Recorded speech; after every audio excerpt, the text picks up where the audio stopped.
apprendre à récolter des graines de tournesol.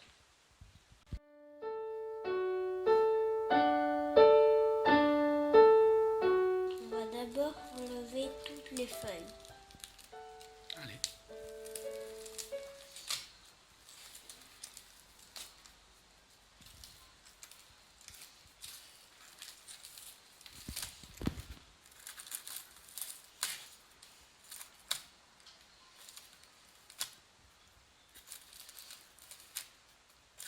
Une bête. Une bête dans le tournesol. Quoi ? Il y a une autre. Ah, il y a plein de bestioles dans ce tournesol. Des graines de tournesol.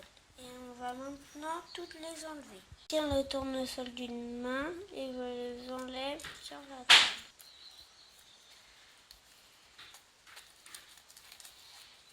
Avec le pouce, vas-y. Avec le pouce, vas-y, fort. Fort, fort, fort. Faut pas avoir peur.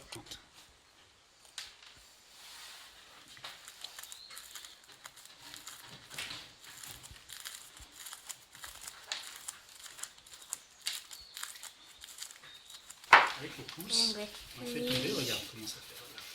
Regarde. Oui. Tu vois bien là? Oui, je vois les petites graines qui tombent sur la table. Voilà.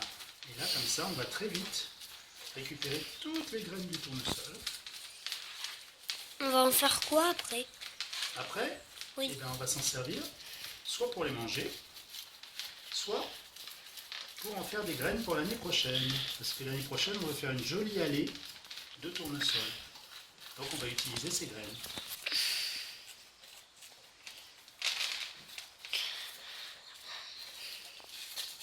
Il y en a toujours sur les bords, donc on prend bien ce qu'il y a aussi sur les bords. Et voilà. Alors là, on a peut-être des qu'on va les planter. Oui, ou qu'on va les manger. Voilà. Alors regarde tout ce qu'il y a. Il y en a deux par terre. Oui, on les ramassera après. Alors voilà. Alors là, c'est un peu mouillé parce qu'il a plu sur le jardin.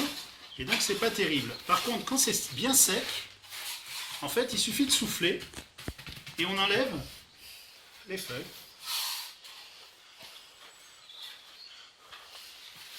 Et ça a l'air d'être pratique. Et il reste que les graines. Ça a l'air d'être pratique. Et quand les graines s'en vont, c'est que les graines, elles sont creuses. Elles sont sans rien dedans. Et donc, ça veut dire qu'elles sont pas bonnes. On a pratiquement fini nos graines. C'est-à-dire que là, toutes nos graines ont été séparées de l'ivraie. Et on a, pour cela, soufflé dessus. Alors là, on a triché un petit peu.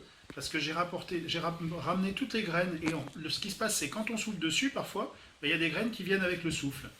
Pourquoi? Parce qu'elles sont vides. Elles sont creuses. Elles ne donneront rien, on ne pourra pas s'en servir. Donc on va prendre, là il y en a quelques-unes sur lesquelles j'avais soufflé, qui sont revenues, que je suis en train de faire revenir. Voilà, je les remets dans le tas, vous allez comprendre ce qui se passe. Quand je vais souffler, et ben, En fait, elles sont un petit peu mortes, les graines, quand il n'y a rien dedans. c'est ça. Et donc du coup, ce qui va se passer, c'est que quand on va souffler, celles qui vont rester, c'est celles qui sont pleines. Et celles qui sont vides, et ben, elles vont s'envoler sous l'action du souffle. Et donc comme ça, on saura nos graines qui sont bonnes et celles qui ne sont pas bonnes. Allez, je vais souffler, et on va voir.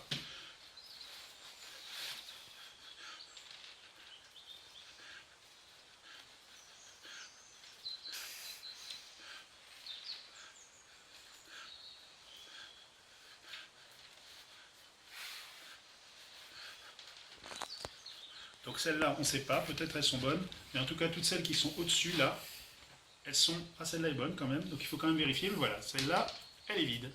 Hop, regardez, on voit bien, il n'y a rien dedans. Celle-là, pareil, elle est creuse, elle est toute plate, il n'y a rien.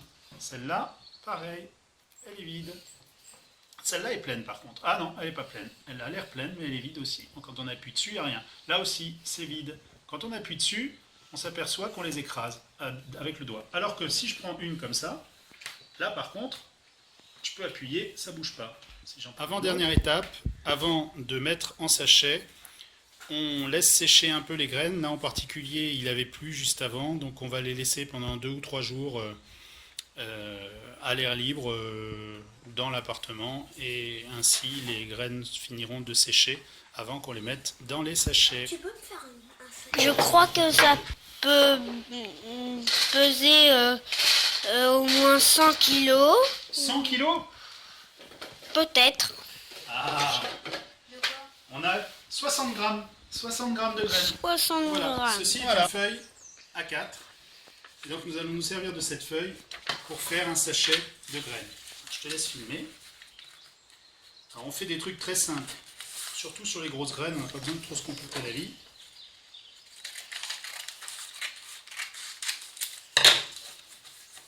On fait comme ça, un premier rabat. On fait en sorte que le deuxième rabat se rabatte de la même façon. Hop, hop. On glisse les deux languettes l'une dans l'autre. Comme ça. Voilà. Là, on a un petit truc qui gêne. Alors on replie un petit peu si ça gêne. On remet la languette. Voilà. Hop.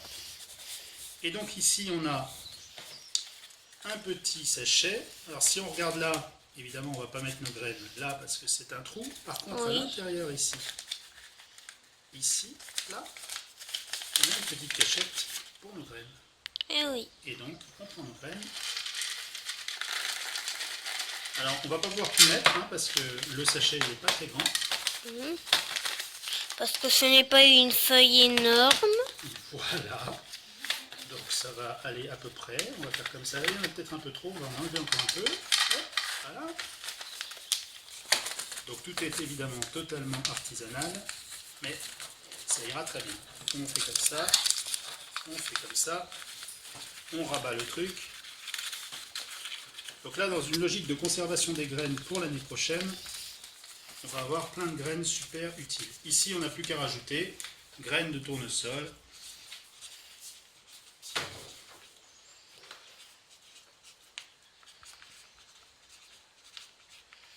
Et je crois qu'on va Et on bientôt met arrêter la vidéo Octobre là. 2016. Voilà. Et tu peux couper la vidéo.